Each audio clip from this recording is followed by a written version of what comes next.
Hello, welcome back. We are back again for another of our guest artist series. I'm Sunny, and I'm excited because in a few moments we're going to be joined by Jessica Guerrero from Jessica Marie Ceramics. She'll be joining us in a couple minutes, and she's going to be showing us how she uses Elan's underglaze transfers to make her cute spooky ghosts. So I'm very excited about this. So a little bit of business before Jess logs on. We're having a giveaway on Instagram. If you head to our Instagram profile, there's a pin post, and you can win a $100 gift card to elantransfers.com. Like the post and comment your favorite spooky transfer, and then you can also post your own picture and tag Elan Transfers and do the hashtag #GetSpookyWithElan. The winner will be chosen on October 30th, so you have just under a week to enter, and I'm pretty sure there are over 100 entries at this point, so keep posting them. So that's to win a $100 gift card to elantransfers.com. On our website, elantransfers.com, we have a great resource page called Guest Artists. You can find information about today's and all the past artists, as well as lists of tools that they used in their lives, and also some written instructions and free videos for download about how to apply underglaze transfers and decals. We have a Facebook group, Elan Transfers and Decals. It has a ton of members. It's a super helpful community if you ever have questions or you want to chat with other people about transfers and decals. That's a great place to go. That's on Facebook, Elan Transfers and Decals. I will have a discount code at the end of our chat today that's good for 10% off through midnight tonight on elantransfers.com, so stick around for that. And as always, we will be giving 2 viewers a discount code for a free sample pack on elantransfers.com. So if you are a person who is contributing thoughtfully to the chat, you will be considered for the discount code, so you'll be contacted after the live via Instagram. So check for that. If you do win that, tag us in what you make afterwards. We'd love to see your projects. And speaking of the chat, if anyone has any questions that you'd like us to answer, if you could add your name and maybe your location before your question, that would be really helpful. I will be kind of answering in batches and like taking notes down. Oh, somebody has this wallpaper. I love this wallpaper. I'll be taking notes down and answering questions in batches. So just like be patient with your questions. You will see some other members from the Elan group in the chat answering questions. So if you see Glenlee Farms, Willow and Moon Studio, or Dirty Deeks, if they're answering questions, trust them. They know what they're talking about. And we will get to your questions as soon as we can. All right, I'm going to get Jessica in here.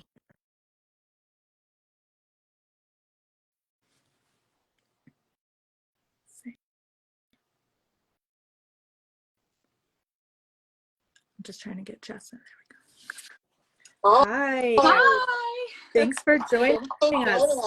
Thank you so much for having me. I'm so excited to be here. I got the little nervous jitter, so I got to get them out. But you would think I wouldn't get the nervous jitters, but I still do. I know, right? All right, so this is Jess Guerrero from Jessica Marie Ceramics. I followed you back in the summer when you made that reel about like your clay drying out and like hydrating with your water. I saw that and I was like, instant follow. This is the funniest thing I've ever seen in my life. Like, I love it. And so I have been following you since then. I love your stuff. I have one of your little spoon mats with your ghost on it. So I was like hyped when you said you would come on with us. So Jess is going to show us in a little bit how she makes these little ghosts. I'm so excited to see this process. Also, she did post on her Instagram story, if you want to make along, like the supply list. So if anybody is making along with us, like let us know, and also tag us later so we can like see what you made, which is so fun and cool. Yeah. Okay. So saying all that, I am obsessed with you. I would love to know, how did you get into ceramics? Like, what's your story? Oh gosh. Well, it's kind of complicated, but the short version is I was a business major and I had to take a general art class, and pottery was the only one that really kind of fit in my schedule. And I was like, I don't know what this is, but it's an art class. I'll just go, whatever. And I showed up and I kind of got obsessed, and I never left. I was dealing with a lot of personal stuff at that time. I was going through and trying to heal from some things. So I think it was very therapeutic for me to kind of have just an outlet to, express whatever I was feeling that day, whether it was good or bad. And I remember when I told my professor that I wanted to do a BFA in this, he was like, "Are you sure?" I wasn't very good. So I worked really, really hard, and he was amazing and super supportive, and just all the people in my undergraduate were. And so that's kind of how I got into it. It was kind of honestly an accident. So that's that's Yeah, that. I love that. I can relate so much to like having that kind of meditative space in ceramics, and I think a lot of people can, which is like Yeah. one of the great things about it. Okay, so I love how you use your trans. I mean, I love everything you do. Like you have a lot of really creative projects that I'm like watching you and I'm just like in awe, learning so much from Thank you. you. I would You're gonna love to make me know. blush. Good. Only the ghost should be blushing Yeah. today, not me. A little, yeah. Um, how did you start using underglaze transfers? Um, so I kind of got, into the underglaze transfers because I wasn't really good at drawing, but I was trying to like draw these little pictures and stuff. And so I remember this is like in 2013. So this is according to my research, what I found. I was trying to find something and I kind of like read in this little corner of the internet about these underglaze transfers, and there was this like little shop on Etsy that I placed an order from, and they were like coming all the way from I think China. And so like I took like $200, and that was a lot of money for me, in college. And I like bought them, and like they didn't show up for like 3 months. And then 3 months later they did, and that's like kind of how I got into it. And then about that time I just feel like everything was exploding with transfers. And so, kind of from there, and it's just, I've always kind of used them. This was pretty early on in my pottery career when I started using them. And so I just always have. I love how they're a really great bridge to kind of help me say what I need to say, or to accentuate what I'm trying to say. When I started using them, there was a lot of question if they should be allowed in my undergraduate program because, is that my art? Am I using somebody else's voice instead of my own? And so I really kind of had to push back and show the possibilities with these, and be like, no, like it is so what's the right word? I'm like, it's just able to kind of complete that bridge between what I'm trying to say and what it's already saying, and you can really make them your own. So that's why I really like using them. So that was probably a little bit more information than you wanted. No, I love that. I definitely relate to that because I am not an artist in that I can't like draw things. So using underglaze transfers and overglaze decals, it's like very, it makes me like feel like I'm like doing something. It's Yes, letting me do something a it little more unique. And I would say, helped me accomplish what I didn't have the skill at that time to accomplish. And now I feel like it almost goes together with my stuff perfectly, because I'm now saying what I want to say, but they accentuate it. It's no longer all about the transfer. It's about what I can do. And that's what I love them for. So, yeah. yeah. Yeah, absolutely. They're such a great tool. And I have to say that, especially with these ghosts, the way that you're using the transfers, it's so unique. Like I've never seen that before. Yeah. So I'll go ahead and use that as like a stepping stone. If you want to set up for the Yeah. demo, I'll let you switch your camera around. So I'm going to ask our viewers to comment in the chat if you make seasonal work. We're talking about ghosts today. Obviously, the holidays are coming up and everybody's working on stuff. So if you make kind of like holiday specific work, comment 1 for yes and 2 for no. I would love to know. Okay. All right, I'm gonna Let me you. get this set up. Do I need to be, let me see, are we working about right here? Do I need to be more like that? That's pretty good. I think we can see you okay. Okay, let me see if I can get this straightened out. We're getting a lot of ones. A lot of people make seasonal work, which is cool. Okay. I do too. All right, so hopefully my head doesn't knock this. I actually like did a run through of this morning just to make sure everything was good, but every time you change the setup a little bit, things change. So really quick before I get started, okay, I have to see if you can see this. Okay, really quick before I get started, I just want to show kind of what these look like when they're done, and I'm going to kind of show a layering thing. So I don't know if you guys can see this. Yeah, okay, so I really like to use the transfers to create this really cool layering effect. And you can even see it through the strawberry. You can see that white transfer through there. And then obviously I built up the layers. This one I'm not showcasing as much because I'm really mad because I got a little piece of like kiln shelf on it because my bad, going too fast. And then you actually mentioned this, I think, mug with your transfer on it. So I'll show that in case we talk about that later. But for now, I'm going to go ahead and start with this guy. So I'm going to start with this guy and show you how to make him.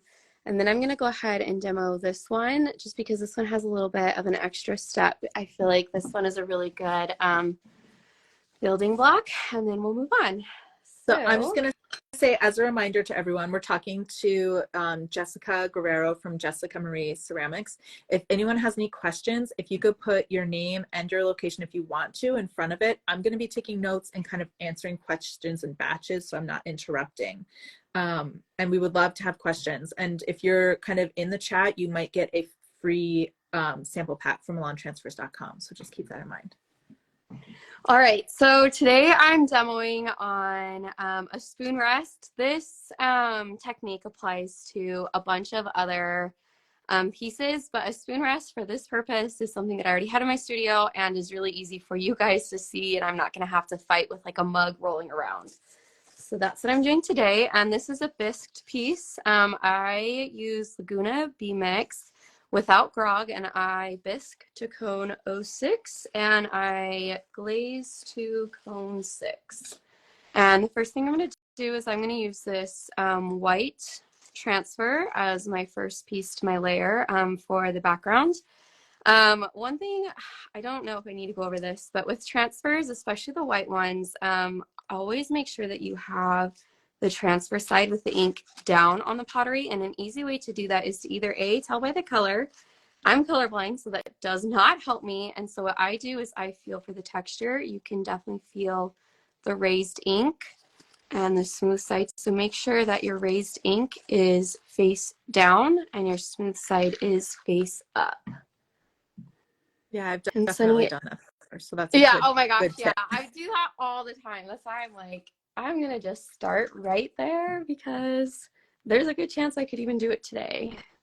All right, and I like to start from the center when I'm doing this and work my way out.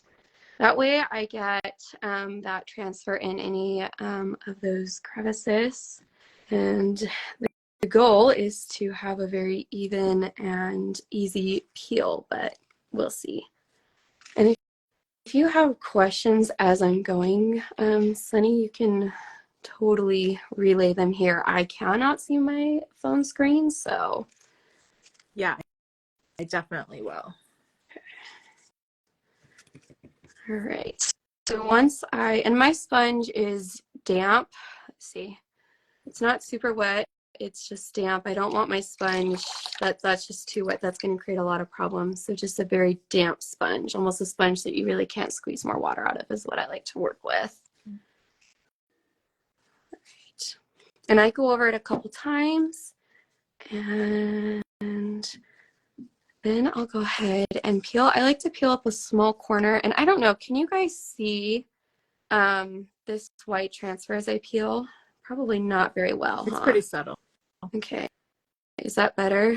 If you push it away from you a little bit. Like that? Like forward. Other way. Yes. It just gets covered by the chat a little. Oh, you're good. So hopefully we're able to see that. That actually, like, wow. All right, stars are aligning for me right now. Usually this doesn't happen. It's looking pretty good, I think. Maybe I don't see it all the way. Yeah, it's looking pretty good.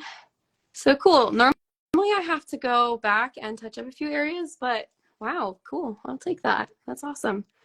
All right, so that is my first layer. That's my background. And then I like to create these templates for my ghosts. That way I have the same size. I've worked out, you know, the ruffles on them, all those things. And I have like this little template that I can use to cut out. So I, you know, obviously I've already drawn this. This is just computer paper. I drew this on and I cut it out.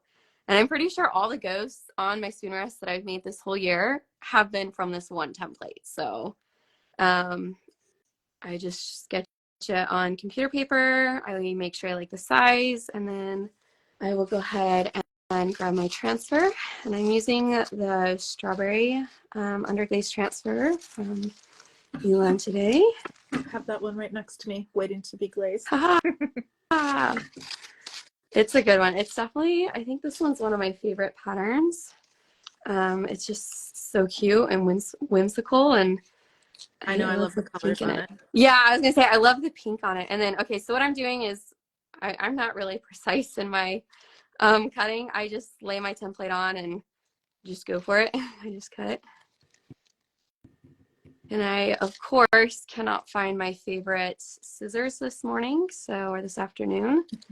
So I have these big old huge scissors. I have a pair of scissors that's in between this and those ones, but that's okay. So, can you tell us do you know off the top of your head what pattern the background was, the white one? Yes, it is the white mandala with the open center. I'm sorry, I should have said that. No, that's okay. Someone was asking. So I just have a couple questions that Yeah. people have written in about. One was about that pattern that was from Kelly in Nigeria, so that's great.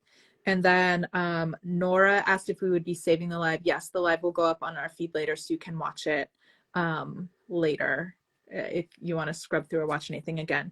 And then Jessica in Amsterdam asked if anything was going to be hand drawn, which I think we will get to eventually. Yeah. So what I like And then to do is I just like to build up my layers, which is why we haven't quite gotten to, I got a little decal booger on here. Okay. To that yet, but yes, things will be hand drawn.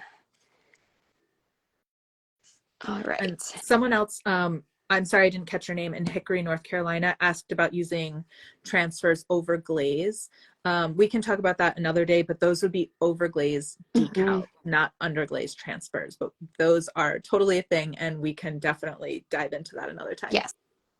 Yeah, so what I'm doing is this is on Bisqueware. After this is done, I would then glaze it and then put it back in the kiln. So these are definitely under glaze transfers, which thank you for asking, because I did not do a good job of saying that either. I just got too excited. All right, so once your template has been cut out, you're going to go ahead and position your ghost on there, making sure that your ink side is face down, and you can feel for that again. And I like to kind of make it, so my idea was to have this ghost kind of look like its, sheet was blowing in the wind. I kind of was inspired to make these ghosts because I saw these really cute like retro sheets, and then I googled retro sheet ghosts, and then it kind of just spiraled down from there. All right, let's see here. And I like to just kind of position them, and in my head I have this imaginary line that goes down my spoon rest that kind of has like my axis on there. And once I'm happy with that, which I'm gonna just adjust that a little bit.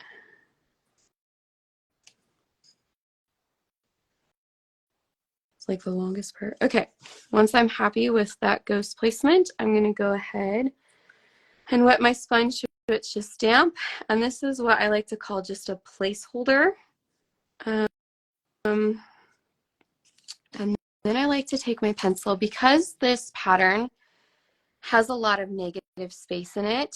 I like to take my pencil and just trace around it. So that way when I come back later with my underglaze pencil, I know where I'm supposed to put my line instead of guessing. I do a lot of, not batch work, but batch work, where I'm making several of these at a time. So I've just kind of found a few tricks that work for me that kind of speed up my process and take a lot of guesswork out, so I get really nice and precise results each time. Yeah, I love that tip. I feel like that's something that's like so kind of not simple, but like just like makes sense, but would be so easily forgotten. And you peel it off, and then you're like, oh well, now I have Oh to yeah, like where's my ghost? It really is floating now. So once I get that on there, and I wet my sponge and I kind of get my decal stuck on there so that it holds it in place. And then now I like to come through and I like to re-wet my strawberries. Now, when you're doing decals on bisque, I don't know if this is true about leather hard or any other type of clay temperature, but on bisque, sometimes certain patterns do not like to stick and you have to go slow. So this one, especially because I'm layering it on top of another one, has a hard time sometimes. So what I like to do, and I find with this one that on my bisque, it does best when it's super wet. So you can see that it's kind of good, but I have a little bit of that, you know, ink that's missing. And so for this, and don't worry, we'll clean that up in a minute. For this one, I like to actually get this particular transfer really wet. You can see how much water is in my sponge. And I really kind of work it in there. Then I peel up a corner, and with everything else, I just peel really slowly.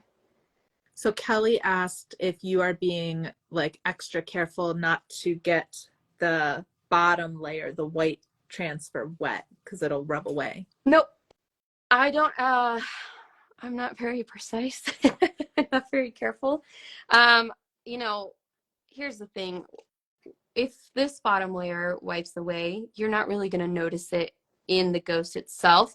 Now you can see, and I'm actually glad this happened, I have a smudge right here. A smudge inside the ghost doesn't usually bother me, and it doesn't usually show up too bad. But out here, this is pretty bad. So I like to take just a little piece of sponge, and I almost like beauty blend it in. I don't know. Just kind of like dab it away. And most of the time I don't have too many problems with my white transfer getting wiped away. But I will say don't get too hung up on that background transfer, because even if you do wipe a tiny bit of away, you're never going to notice it. I even think I did that on this one, and I don't even think you can really tell just because it's so subtle, and it, you know, kind of gives it a little bit more of an antique look. So I would say don't be too careful, but like I said, I'm not as precise. So Bill in Florida asked if, and we're speculating it's because you like to use the underglaze pencil, which is easier on bisque, but why you prefer bisque versus like leather hard or fresh?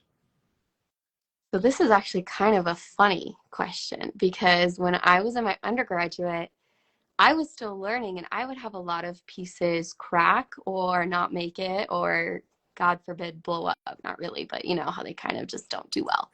So I, for money saving purposes, started using it on bisque then.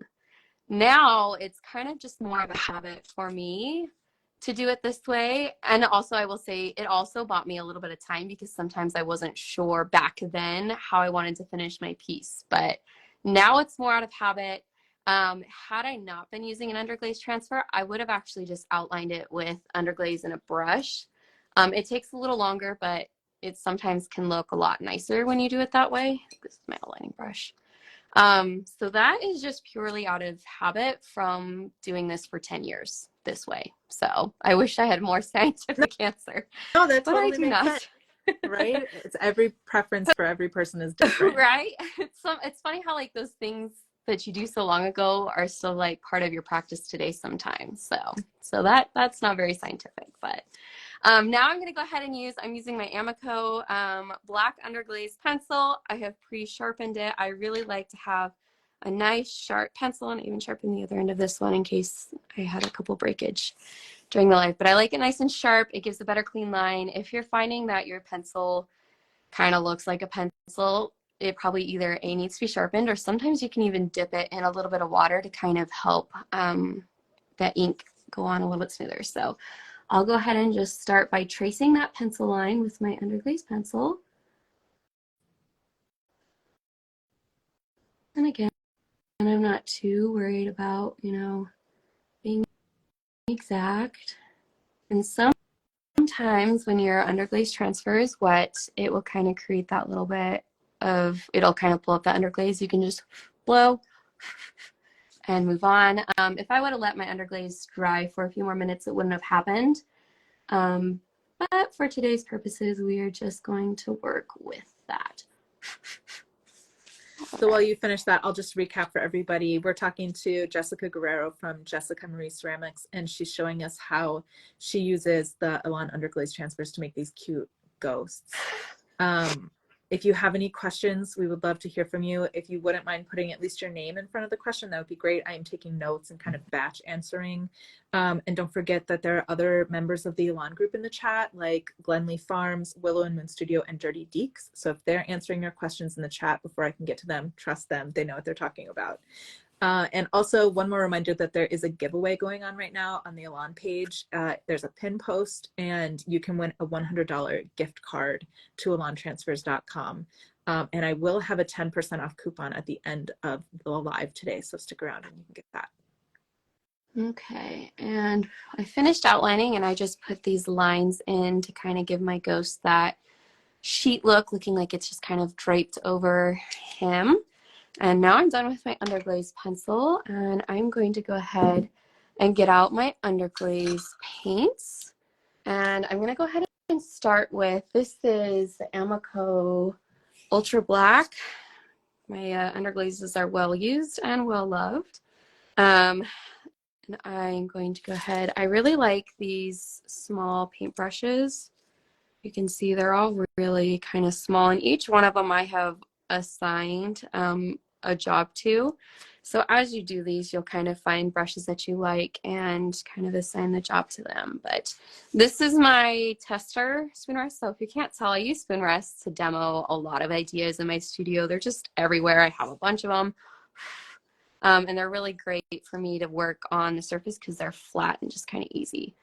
So I like to just get my brush a little damp, wipe it off, and I'll go ahead and just get a tiny bit of ink, and I'm going to do the eyes right now. And every time I start a new brush, I always like to test it on my test plate to make sure that the ink is going on the way I want it to before I put it on my piece. Sometimes if your brush is wetter than you realized, you'll get this really sad runny ghost eye, and it looks like your ghost was crying. Which is great if that's like the mood you're going for, but I don't want to do that today. All right, and in a very non-scientific way, I just create these little eyes on my ghost. All right. And I like to make sure I don't have any little boogers on my brush. And we're going to create a cute little mouth. Okay. And I'm done with my black now. And I feel like ghosts need some cute little blushing cheeks. Sorry about that reach. I'm using Amico Light Pink. You can also use blush. This is just what I happen to have in my studio. I'm using this brush right here. Right. And we'll give them the cheeks. Cute. Now I'll pause here and say that sometimes the rosy cheeks don't show up super well on like the red and the pink transfers, but another transfer that I thought would be really cute for the ghost would be this one. This is one of the Elan ones in turquoise. I don't know the name of this one off the top of my head. Be like a flower doodle, something Yeah. like that. I use that all the time. Yeah, too. I do too. This is very, very well loved transfer in my studio. And then I also have, I thought the hydrangea would be really cool, especially if you kind of get it in like this area. The pink cheeks will show up a lot better on those kinds of transfers. So sorry for that little detour. I just wanted to point that out. Is there an Elan transfer that like sells best for you? Hands down, the strawberries every time. So I mean, strawberries. Yeah, and then you know what? I will also say this. The lemons also do super well. I love the lemons. Yeah, I sold 2 this weekend too. Yeah, yeah. I think I had a bunch of lemon stuff this weekend and strawberry stuff. And my husband actually this weekend was like, we had a craft fire. And he was like, why did you pull out all these strawberry things? It's like October. And he's like, I don't know if we're going to sell them. Sold every one of them in the first hour. And I was like, told you, every time. Yeah, not surprised. It's the strawberries every time. Okay, I have white for the Amico underglaze. You can use ultra white. One thing I really like for this particular step is I like my underglaze to be really clumpy for what I'm about to do. I'm going to put a little sparkle in my ghost eye to kind of bring them to life. So that's why there's not a lot of white in this particular jar, because I just kind of keep this lump hydrated. Um, and I'm just going to put a little dot right there. Hopefully you guys can see that okay. I think it just kind of adds a little bit more life to these ghosts, and it gives them a little bit more personality. So there we go. And the final step for these guys, and I didn't do this on all of mine, but for today I'm going to. Sorry for the reach again. All right, I'm going to put some cute little bats on my spoon rest, and this is the Elan bats under glaze transfer. I just kind of pre-cut them out because I didn't think we needed to sit here watching me find the perfect bat and cut it out. So I just cut 2 out before we started. And here's another layering thing. So for this one, because it's a lot smaller of an area, I like to use this little teeny tiny sponge. And the bats is another one that really likes to get very wet. It'll transfer a lot better that way. Yeah, those transfers that are like a full, like this, like if it's like a full Dense color color, coverage yeah. versus something that just has like the lines are going to go on a lot easier, especially on bisque. So just like gently work it on there, pressing it in, not like rubbing it in. You can see this is a great example right here. You can see that it's not coming off the ink in that one area. So what I will do is I will very carefully just kind of set them back. And the bats is one that will also bleed because I have so many layers on here. So I'm just being as careful as I can. And if I can't get that to transfer, I will come back in with some ink later. But it looks like I got it to transfer, but unfortunately it bled a little bit. So I'll just come in. Yeah, that's always a risk, applying on bisque and having to add extra water. But you know, there's benefits and risks on both sides of it. So it's just whatever works for you. Yeah, I think the bats is one that a lot of people have trouble with because it's such a solid black. Yes. And you know what? I find that cutting them out individually has cut down on a lot of my issues with them because I'm working in one specific area instead of a whole sheet at a time. Yeah, that makes sense. That's my tip if you use them. Even if you cut them out and still create that busy pattern, that's my tip with them if you're using them on bisque. I can't speak to leather hard or any other stage. Okay. And let's take a look at how we did here. Ah, very good. All right. And you can see that it, ran just a little bit here.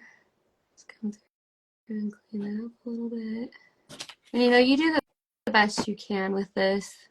Sometimes it helps for it to dry out too, and then take a tiny piece of sandpaper.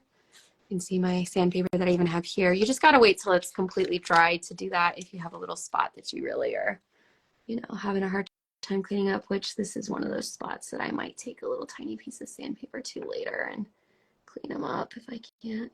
Yeah, I'm gonna leave it alone because I might create more of a mess, but there we go. This is the first ghost I'm gonna demo today. Am I okay on time? Can I do another ghost? Yeah, go for it. If you're on, great. We will post this live up on our Instagram feed later. So if you can't keep watching, you can check it out later. And don't forget, at the end, I am going to share a promo code that's good for the rest of the day today. Perfect. Oh, so all right. So for a close up, can you hold that close up to the camera? Yeah. Is that better? Yeah, do it. Yeah. There you go. It's so cute. Thanks.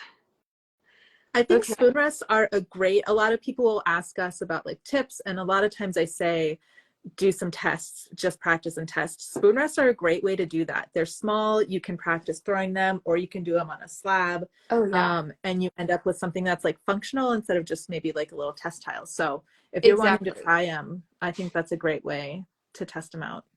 Thank you. Yeah, they are my favorite way to test things out. All right, so now I'm going to demonstrate how to do the ghost holding a pumpkin. And this one has just an extra step, which is why I wanted to show this, because there's so many possibilities with this. So what I did, and I've already put down my white background under glaze. This is the same one, the Open Mandela. And I've already cut out my ghost just to speed things up since you guys have already seen that. This is my ghost template, and you can see that he is missing the pumpkin that he is holding. And that is because what I'm going to do is I don't want my strawberries to transfer in this area that he's holding his pumpkin. So what I like to do is I like to turn him around and have the ink side facing me to place the pumpkin down, kind of where his hands would be, where he'd be holding it. And then I kind of hold it in place and making sure that my ink side is faced towards my spoon rest. I'll go ahead and put my ghost in place, and I really kind of make sure that my pumpkin doesn't move too much. And same thing again. Now this is a really great time if anybody had any questions, I can answer them since these steps I've already kind of gone over, so you kind of know what I'm doing. Yeah, definitely throw us some questions in the chat. This is brilliant. I love that you did that with the little pumpkin. It's so smart. Thank you. And it's just one of those things, again, that's like, oh yeah, this is so smart and so simple, but it makes such a big impact. I love that. All right, so Bill asked what kind of clear glaze you're using over that. So I actually use a recipe that I developed in college, but I am more than happy to send it over for you guys to post or find somehow after this. It's stable enough that you can add mason stains to it. Off the top of my head, I'm not cool enough to know the exact recipe. That's okay. I'm just okay. Do you dip it or do you brush it? I dip. Nice. Yep, I definitely dip it. I am all about saving some time if possible. I just don't have enough time. Okay, so now I've outlined that with my pencil. I have my sponge. I'm going to re-wet the strawberry. And this is where you'll see if your pumpkin placement was good. And like I said, I drew these on a piece of computer paper and cut out the templates. I recommend doing it that way. You can actually use pencil to draw on the underglazes, like on the non-ink side, but I just like to use the templates. I'm not a very good drawer. It takes me a lot of time to draw what I like. I have a question, and if you don't want to answer, if it's too personal, that's okay. But you mentioned that you're colorblind. Do you think that that impacts the way that, the way that you use underglaze transfers, but just like in your work in general? That's a really good question. So I actually didn't know I was colorblind until I was in a college painting class and I was failing it and I couldn't figure out why. And one day my professor was like, all right, what are you doing? And he was watching me paint. He's like, why are you mixing blue? This is green. And I was like, no, it is blue. So long story short, he's like, go get your eyes tested. So that's how I found out. So I've kind of always lived with it and I never knew. As far as, okay, really quick before I answer this, I'm going to outline before I take my pumpkin off where my pumpkin was. So I know where to put the arms. Anyways, smart to get back to it. So, and you are just using a pencil because pencil will burn off in the kiln and you're going to go over it later with your underglazes, right? Yes. Yeah. And thank you for saying that. I forgot to say that about the pencil will burn off in the kiln. So, anyways, so I don't know if it affects the way I use the underglazes. I wouldn't know the difference. I do feel like in the beginning, the underglazes were a really great aid for me to learn how the colors work on pottery and kind of get that look that I was going for without, struggling to try and mix color. But the great thing about being an artist is that you're in charge of what the piece looks like. So you do need to learn those painting classes and how to mix colors and the color wheel and all that stuff. But once you're out, it's really great because you have a lot of creative freedom, and especially in pottery, you have a lot more creative freedom with colors because sometimes colors don't turn out the way they were supposed to, and so you go back to the drawing board and it's a lot more scientific, if that makes sense. I'm going to go ahead and outline my ghost. So I wish I had a more eloquent answer for you, but I don't think they do, but I guess I wouldn't know. Yeah. It's so interesting to me. I also have a colorblind child. Okay. So it's also, I have a personal interest in just learning how people navigate things like that. But it's very nice to hear that it is what it is, It is what it is, yeah. I have a mild form of color blindness, which makes it hard to see colors next to each other on the color wheel and then values. So that's probably why I didn't find out. But my mom used to just joke growing up because I was really into fashion. And she said, I put together these amazing outfits. And my color choices were a little interesting, but they always worked. So she never questioned it, you know? And so we like to laugh about that now, because it's just so funny, you know? We just would have never known. Okay, so what I'm doing now is I'm also outlining my pumpkin, and I'm giving my ghost a little arm to connect right here, so it makes it look like he's holding his pumpkin. I don't know if you guys can see that much detail. And then I just have to turn my dish to get this arm angle right. I can't. So if you're just joining us, we're talking to Jessica Marie Ceramics, Jessica Guerrero, and she's showing us how she uses the Elan underglaze transfers to make these cute ghosts, which are so fun. All right, and I'm also outlining my pumpkin now. Sometimes I like to put my pumpkin color in the orange. Sometimes I like to do that before I outline it. Sometimes I like to after. We're gonna go with before today. And this is, now my favorite orange from Amico is bright orange. And so that is what I'm using today. And this one looks really liquidy, so I'm gonna go ahead and give it a little test on my plate before I use it. It looks pretty good. It's not running too much, so I'm gonna go ahead and just down there. If anyone has any questions, this is a great time to get them in as we kind of are nearing the end. I will kind of batch answer them. And if you can put your name and maybe where you're from in front of your question, that would be great. So we can kind of connect a little bit in the chat. And just a reminder that, hey, Leanne, Jessica said that that is an Amico underglaze pencil. Is that right? Yeah, this one? Yes. Yes, it is Amico black underglaze pencil. Perfect. Can you see that? Yep. Sometimes it's hard to know what the camera sees. I like try to draw these parameters on my paper, but I moved my camera, so they're probably not very helpful. All right, now that's painted in, so I'm gonna go ahead, and while that dries, I'm going to do the face on my ghost now, which I've already done before. So I'm gonna move a little faster as I do this, but if you have any questions, just stop me. This is the ultra black Amico underglaze that I'm gonna use for the eyes. Take my brushes out. This one. So Inez from Massachusetts asked, how do you get underglazes, the underglaze transfers to be smooth on bowls and round surfaces? So sometimes it's helpful to cut them and create these like little vents. I don't know, have you ever sewn before? When you sew, you create these darts when you're making a dress. And that's kind of where my mind went. But if you haven't ever done that, there was a potter who put out a really great reel a couple weeks ago. And I apologize, I don't remember who it was, but I will go digging and try and post it in my stories later. But she did a reel on how she cuts her transfers to fit around round objects. But basically she cut just little vents all around, you know, every like 2 or 3 inches. And then you start in the middle and you kind of just work up. If we're talking around a bowl, let's see this bowl. If we're talking about this bowl, what I would do is I would lay my transfer down, and I would have cut a couple of vents up here if I was having a hard time, and I would have pinched them like that, and then I would have used my sponge to start in the middle and go out, so kind of like this. If that, yeah, and the tip you gave about at the beginning about putting it on the spoon rest, where you start in the middle and you work your way out, and it's just that like little lip up, but then it gets into that little crease. That's a good way to do it.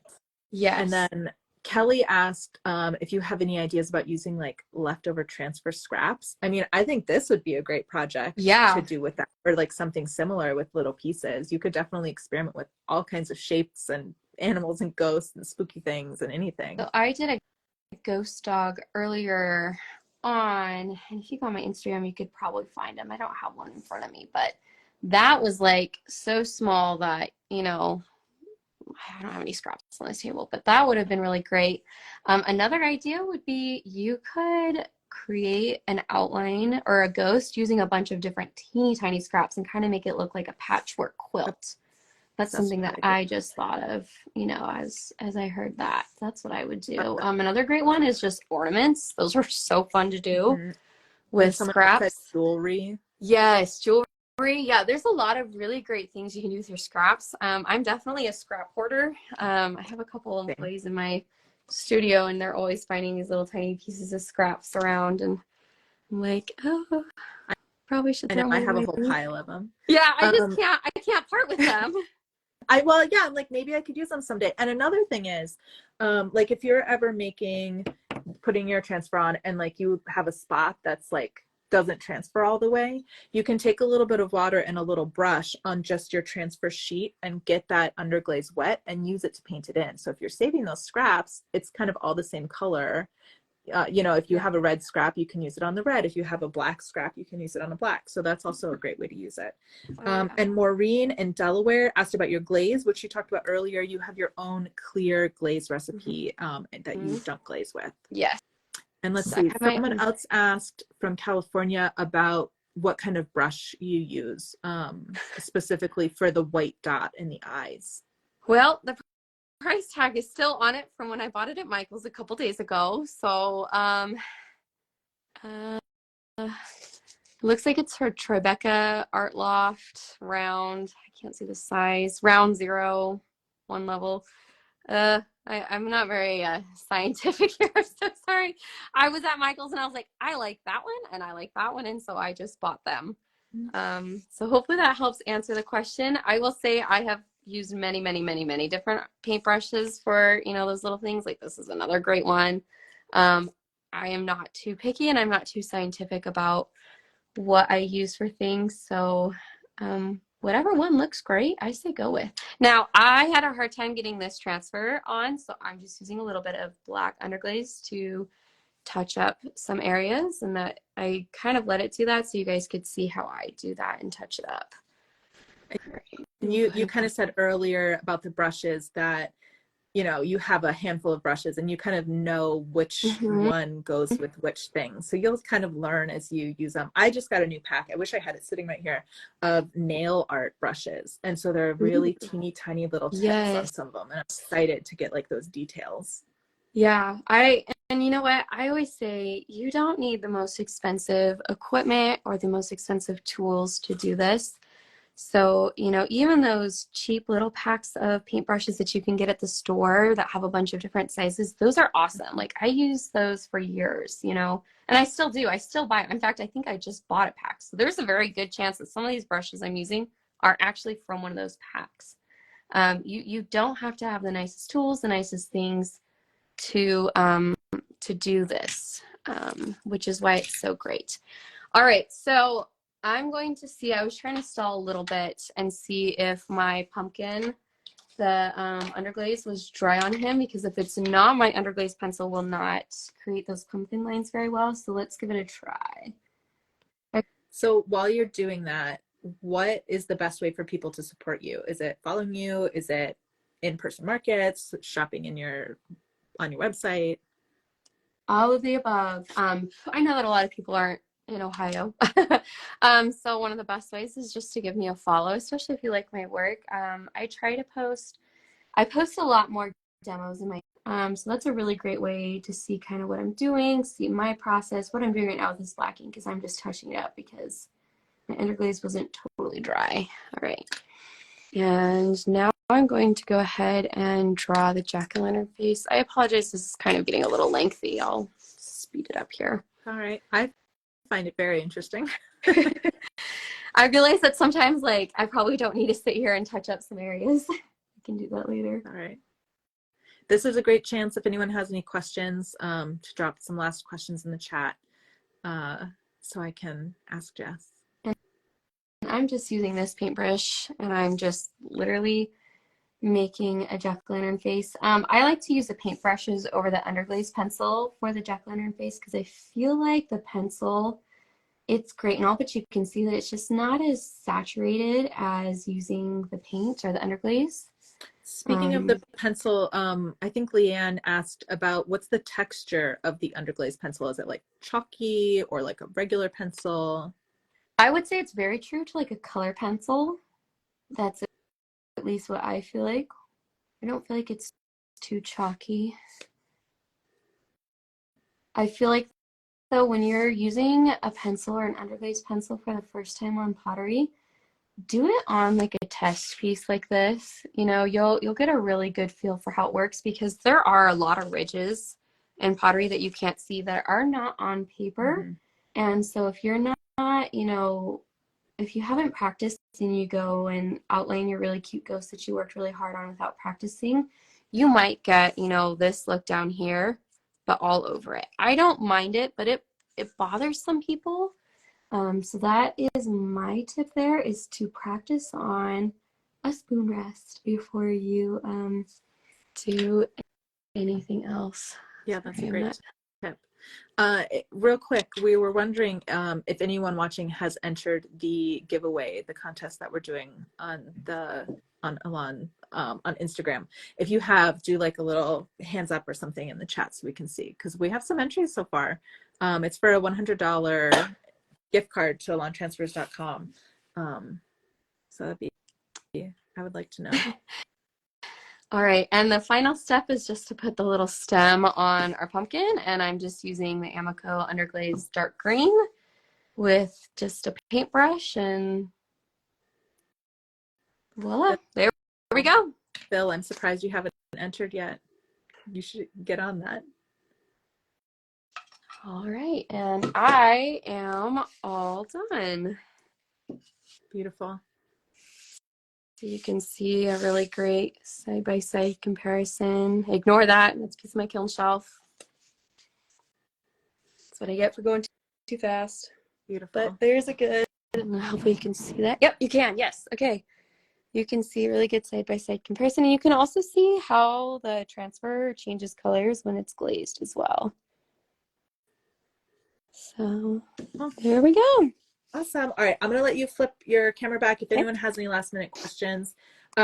If you want to enter the giveaway, you have until October 30th.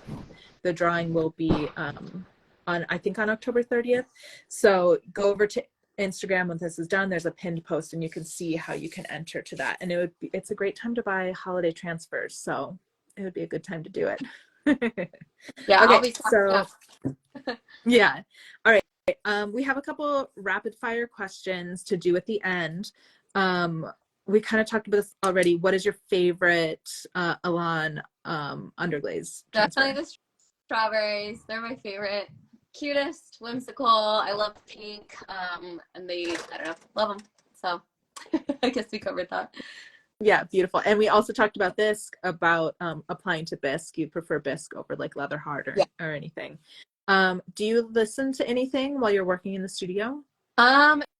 If I do, it'll be my playlist on shuffle, which is all over the place. Or I really like to have Friends going in the background. I think I've watched Friends so many times that I don't even need to see it anymore. I just like can hear it, and like I can visualize exactly what's going on in my head.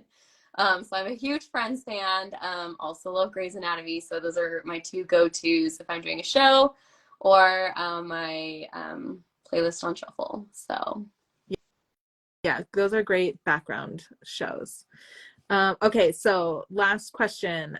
All of the ladies at Elan love flowers. What is your favorite flower? Oh, hands down, Magnolia. Actually, it's on my necklace. I named my daughter Magnolia, so Magnolia is my favorite. That's so sweet. I love that. Well, Jess, this was great chatting with you today. I'm so glad that we got to have you on. I meant to show you, I also wore a ghost shirt. I don't know if anybody can see that in honor of it. I just remembered. So appropriate for today. Yeah. Thank you so much for coming on. Give Jess a follow if you haven't already, Jessica Marie Ceramics. So I have a quick promo code to share with everyone. It is OCT24. It's for 10% off everything until midnight tonight on elantransfers.com. Don't forget that 2 viewers from today will be chosen to receive a promo code to use on our website for a free sample pack. So check your messages later and see if you have something from us. This is the promo code for today. It's good until midnight tonight. Don't forget, you can go to elantransfers.com to see like all the tools and all the artists that we've had on today and in the past. We'll be back on November 7th to talk to Brooklyn Poe Miller from Poe Pottery. which will be so fun. Jess, this was great. I'm so excited that we got to talk to you today. I really appreciate Thank you you taking so that much. time. This All right, we'll talk to was a you blast. soon. Thank you so much. Good. I'm so Okay. glad. Bye, everyone.